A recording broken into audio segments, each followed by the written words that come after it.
Jan Price talks to the movers and shakers in the film business. The Jan Price Show, all about movies.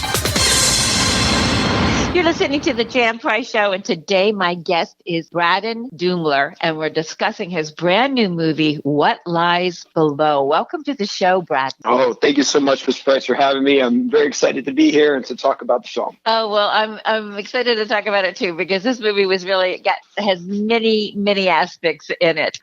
So our listening audience knows what we're going to be talking about. Why don't you give us a brief synopsis of what Lies Below is all about? Sure. I'll try to keep it spoiler free because at the end of the day, I feel the film is a mystery, so I like to hold it back a little bit. But the premise is that a young girl, Liberty, comes home from summer camp. She's a little awkward. She's not fully matured yet, to realize that her mom has met a guy, and the guy is an absolute Adonis of a man. Liberty, 16 years old, has her first kind of sexual awakening after meeting him and getting to know him. And those advances go both ways, and they get very awkward. And so one night, in the middle of the night, there's a bright orange light coming from the backyard, and Liberty wakes up to it to see the man standing on the side of the lake looking at the light. And then all of a sudden, the man walks towards the light, submerges himself under the water, and the light clicks off, and he disappears. And the rest of the film is, who is this man? Who is John Smith? Exactly. And I find it interesting that you gave him such a common-sounding name, too. Yeah. There might be a little nod in there to a certain explorer. Yes. Yes, exactly. You know, You said it. The character, John Smith, is an Adonis. Okay, so all the women, I'm just going to say this right now, you just go watch this movie just to see Trey Tucker, if nothing else, because that scene when he's coming out of the water is like, woo! Right. And so we'll talk a little bit about Trey Tucker, because I do want to know more about him too. But I do want to know where the idea, because you wrote this as well as directed it. And I want to know where the idea for this came from. Sure. So the idea is really a synthesis of two things. The first was I had this image in my head for a while of this beam of light coming down and hitting a person in the chest in the middle of the woods. And then somebody watching that and seeing it and trying to understand it, right? And so I started asking questions like, who is the person watching, and what is their relationship to that person, to that man? And that's when I thought back on an actual childhood memory. When I was 5 years old, my first ever crush in my life was actually to my stepmom, Sandy, who's now one of my best friends. But she loves to embarrass strangers all the time about how when I was 5 years old, I used to go over to her house and she was cooking dinner for me and my dad. I'd run up to her, I'd pull her on the sleeve, and I'd go, "Hey, you should chase me around the apartment and try to, tickle me." And that's how we first got to know each other, is that flirtation and my crush. And it's so cute and adorable now to look back on. But I thought, what if the roles are reversed? What if Sandy was a man and I was a little 5-year-old girl? And then all of a sudden it gets into this gray area of appropriateness. And that was really the impetus of the drama of the story, which synthesized with the image in my head. Interesting. Very interesting. So because I don't want to give anything away either, because this movie is one of those that it unfolds in a really interesting way, a slow way. But you've put a lot of different things into this movie that, let's talk a little bit about, because there's a lot of, it's not just one genre. It's multiple genres in one film. And so let's talk a little bit about that. Because you can't say it's a horror film or a sci-fi film or a family drama or it's a mystery or it's a film about teenage angst. You've got a variety of different things going on in there. So this would appeal to a variety of age groups. I'm an older teenager, I would say, because she's 16 in the film, right? Liberty is 16 in the film, so yes. A 16-year-old and above could definitely enjoy this film. So what made you decide to combine all those different genres in this one film? I think it kind of stemmed from just following the characters. I'm very character driven when I write. I try to figure out their psychology, what their fear is, and what drives them. And so when I came up with the character for Michelle, who I felt was very broken and had this deep fear of abandonment, and as a result, she's compensated by being this over the top, loving, I'm going to hug you and never let go type of person. And because of my understanding of mom-daughter relationships, sometimes the daughter pushes away from that. So Libby's kind of the opposite and more composed and introverted. And once I started to work on those characters, the drama came out, and then everything else kind of filled out from it. I would say I did get asked once, if I had to pick a genre, like, what is it? And I said, it's a mystery. At the end of the day, it's a mystery. Yeah. That's what I would say too. That's what I would say too. It's a mystery. You combine a lot of those other genres, but I agree with you wholeheartedly. At the end of the day, it's a mystery. Right, and I hope that one of the fun things is starting to hear all the fan theories, and even the people who have positive reviews are still a little bit frustrated by the ending. But I'd rather get you thinking than get you than have you bored. So my idea of the ending is that is the who, what, when, where, and why of my mystery. It's all in there. Those last few scenes, that last shot, and then if you go back and watch the movie and you start to rewatch it with that lens, you'll see all the gaps, and you'll see why the dialogue is the way it is, and why John Smith does it the way it is, and why he always has a glass in his hand of water every single scene, or he's touching water every single scene, and things like that bring on a lot more significance. Mm-hmm. Exactly. Okay, well, that's good to know because I also felt a little frustrated with your ending. So I'm glad to hear that other people felt the same way. But they have to go back and relook at the film and rewatch it with the ending in mind.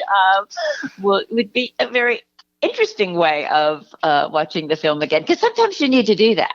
After you watch a movie, you go, gosh, maybe I should watch that again and see what I missed along the way, or that, So very interesting. Yeah, it's fun. It's, the Easter eggs are throughout, and you go back and look for them. I can't wait to hear the fan theories and see what they do. I don't want to tell anyone because I'm much more interested to hear what the theories are. That's so much more fun.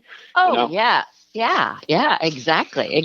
Because you could have set out wanting the film to be one thing, and then the fans are going to be, and that's true for any piece of art, right? So we have an intention of, when you created this film, that you had a certain,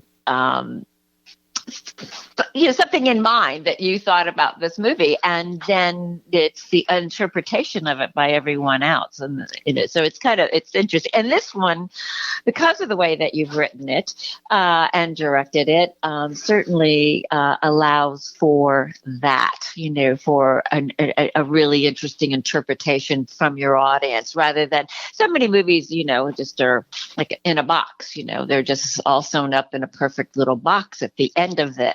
And this one does not do that. So that makes it interesting. It keeps it interesting. And you have the one, Mena Süvari playing the mother in this.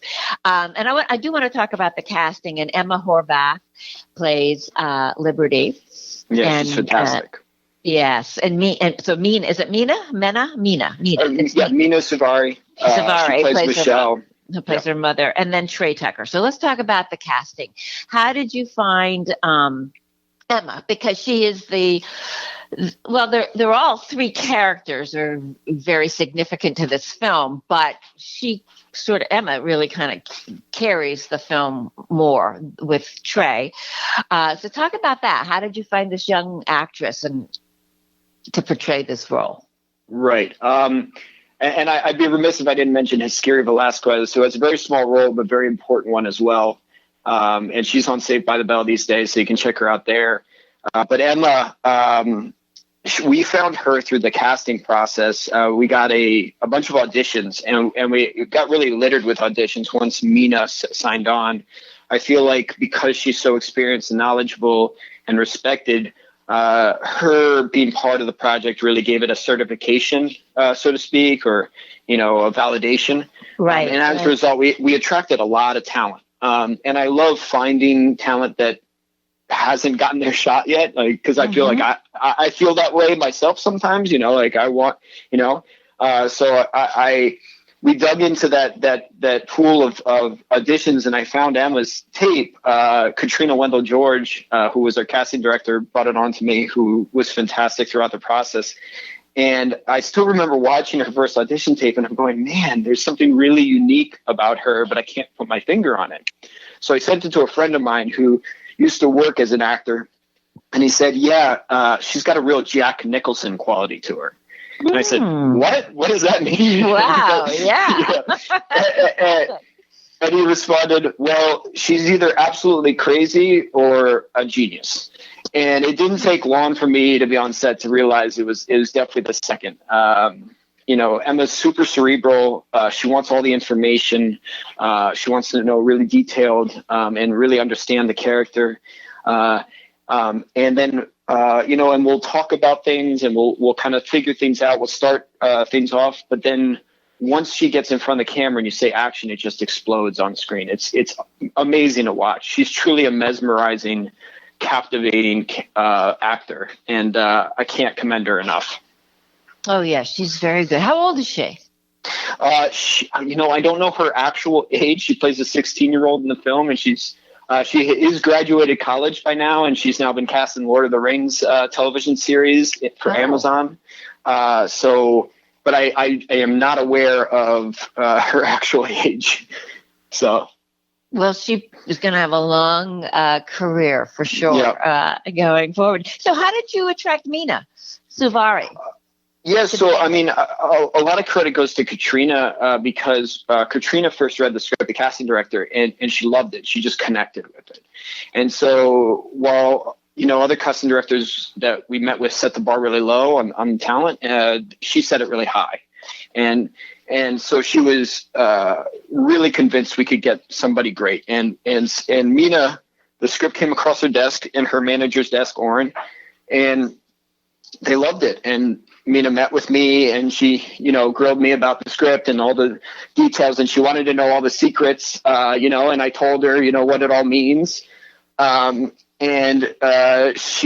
we had a great meeting, and afterwards her manager called up our producer and said, we're in. And that was that, and I'm so thankful for it. I told Mena very early on in the production process, I said, listen, Mena, you're much more knowledgeable, much more experienced. You're a pro at this. I'm a first timer here, so I'm going to lean on you a lot. And if you ever need to pull me aside and tell me something, give me a note. Feel free. I won't. My feelings will not be hurt. And so as a result, she became a real teammate for me throughout the film, and I could always rely on her. If I only had one take left, I knew I could still shoot Mena because she would nail it every time. That's great. That's great. And she probably really appreciated the fact that you asked her for notes. That's kind of interesting. So I'm sure she appreciated that going forward too. So she and Emma, they really do look like they could be mother and daughter. Was also, they definitely look like they could be mother and daughter in this, and we're very good together in this film. Yeah. So how did you work on that to get their chemistry down as that mother-daughter, or did that come fairly naturally for them? I think a lot of the chemistry comes from understanding a path, especially for an actor. These two are such top talents. They're so incredibly talented. Trey as well. We have to talk about Trey as well. We will. We'll talk about him next. All they need is a little bit of a push, and then you got to let them go.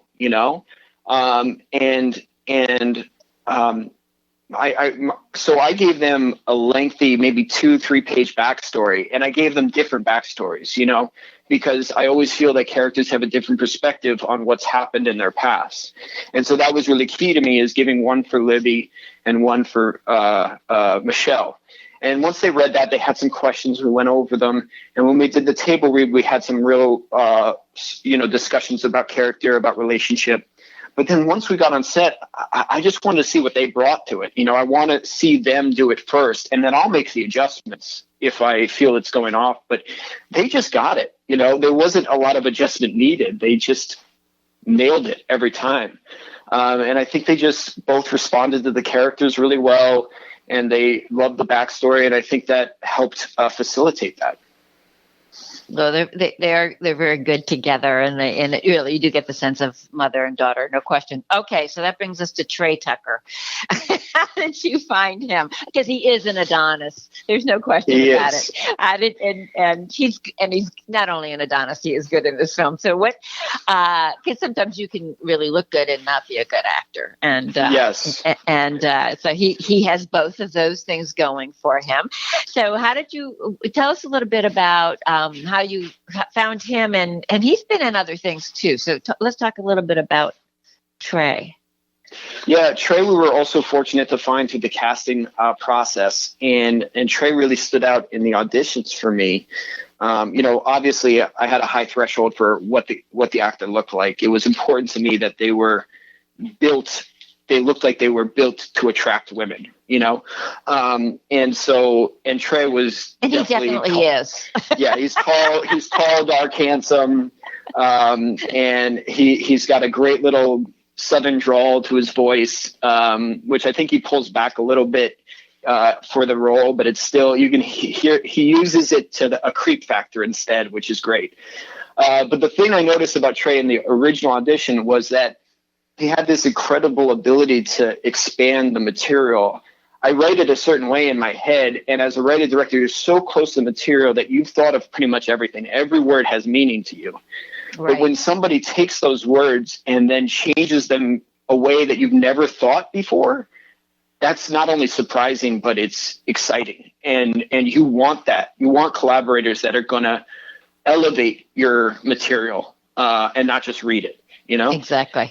And so I was so excited by that. I mean, I didn't agree with all the decisions, and we worked on all that, but I love that he had ideas like that. And I love that he could do it 15 different ways and make the subtlest line creepy, and the most basic action dynamic, or do it the opposite, Mm-hmm. And I love that. And he also had this great control, I noticed, because I could adjust him on the spot in the auditions, and he had no problem. And I knew how important that was, because when I sent out the rough draft of the script, I would get an entire spectrum of reactions for some of the more subtle moments. For instance, when John grabs Libby's shoulder while hugging Michelle, and he kind of rubs it. When people read that in the original script, some of them said, "Oh, he's horrible. He's an awful person. It's all over." Others didn't even notice it, and we had that kind of a range. So I knew that I needed to be able to, in the edit, dial in how creepy that was. And so on set, what we would do is we would actually create a barometer of like 1, 3, 5, 6, 7, and he would do it creepier and creepier, or less and less creepy each time, so that once we got to the edit and we started to get audience feedback, we were able to really focus it in exactly what the pitch needed to be. Mm-hmm. And we did that throughout the film for many different things. And I think that helps keep the audience right at the spot where we want them, not too ahead, not behind, right there, Mm-hmm. It definitely does. Well, he was a great choice. Nice to hear he's a good collaborator too. Where did you film this? We shot upstate New York in the Adirondacks, one of the biggest natural land reserves in the entire North America. It's a really undervalued gem up there near Lake George and Bolton Landing. Okay. Yeah. I'm from the East Coast, and I've visited the Adirondacks many times. So Me too. Yeah. I grew up going there for summer camp, so I was really excited to shoot up there. Oh, so you're very familiar with the area for sure. So tell me about the cinematography and the lighting in this film, because that is really significant. It's almost another character in a way, but tell us a little bit about that. I'm glad you feel that way, because that was the intention. The unique lighting, the really bold colors are supposed to represent John Smith in a way. And so while the film starts off looking like a Hallmark movie, saturated colors, just everything bright and poppy and a little bit of a warm tint to it. Over the course of the film, those colors desaturate, and those unique colors, those cyans, those ambers, those colors that aren't necessarily normal, come in. Just the way John Smith comes in. And that was the discussion I had with Jimmy Jun-Liu, who was the cinematographer. And Jimmy is like my brother from another mother. We've been working together forever since we actually shot one of Ryan Coogler's short film back in the day together. And we have a great collaboration, and he understood what I was trying to do. And he was always trying to just elevate it, just take it another step. And that's a great collaboration, because while I'm pretty hands-on as a director. I know what the shots are. I know what the colors are. And Jimmy respects that. And so what he does is he finds the details to shine in. And so Jimmy throughout the film is communicating in like the simplest ways, like the highlights in John. They're different in every scene, and there's meaning to that, for Jimmy. And I find that fantastic. Like, to be able to do that at our budget level, Jimmy is just truly gifted. Well, it's almost like another character, the lighting, the way you did the lighting in this. So, and also the score. The score is also very good and works so well with it. Tell us a little bit about your composer on this. Yeah, Gavin Keys. I've been working with him for a very long time. One thing I learned about this industry is that once you find people that you work with well, you never let them go, and Gavin's been amazing. We've worked on 2 shorts and now this feature. And when one of the early conversations I had with Gavin, I go, Gavin, we're making a sci-fi movie. Go ahead and lean into, like, you can make up sounds. You can create an entire different landscape, because these can be unnatural. They don't have to be normal. And Gavin really took that and ran with it. He bought an underwater microphone and was recording sounds like cymbals crashing and marbles rolling down a bathtub in the bathroom of his little apartment, getting these really unusual and eerie sounds that he then turned into instruments, basically, through his digital setup, whatever he's got. And I mean, it was just fantastic to watch as it came together, because usually I have like an inkling of what the sound is, and I kind of give it a little bit, and then Gavin just goes crazy with it, and he really did. It's fantastic. Oh, it is. It is. Again, to me, the music is so important to a film, and the score. And this definitely, it was different, and you did, it underscored what was going on, and it, really added to the mood of the film. Where can people see this film? What Lies Below? It's on all digital platforms, a ton of digital platforms. Friday, December 4th, starting. You can check it out on iTunes. You can rent it on Amazon. You have to look for it in the In Theaters Now section, because there's a small theatrical release as well. And yeah, I mean, I appreciate all the support. It's my first feature, so I'm horribly nervous, but also incredibly excited. So we'll see how it goes. Oh, you should be. You're giving birth. This